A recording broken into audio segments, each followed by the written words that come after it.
يقولون ان هذه ألذ واقوى مشروم برجر بالعاشرة كلها. طبعا ما يحتاج اشرح لكم. ما شاء الله.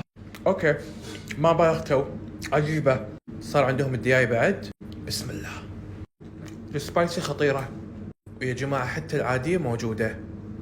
هذه شنو اسميها انا؟ بس بجربها الصراحة.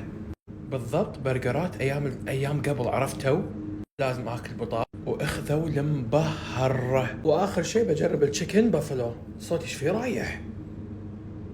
البافلو تشيكن بايتس يا جماعة، لسعة حالات وشوية سبايسي. اسم المطعم سوبرسونيك، عجيب ترى.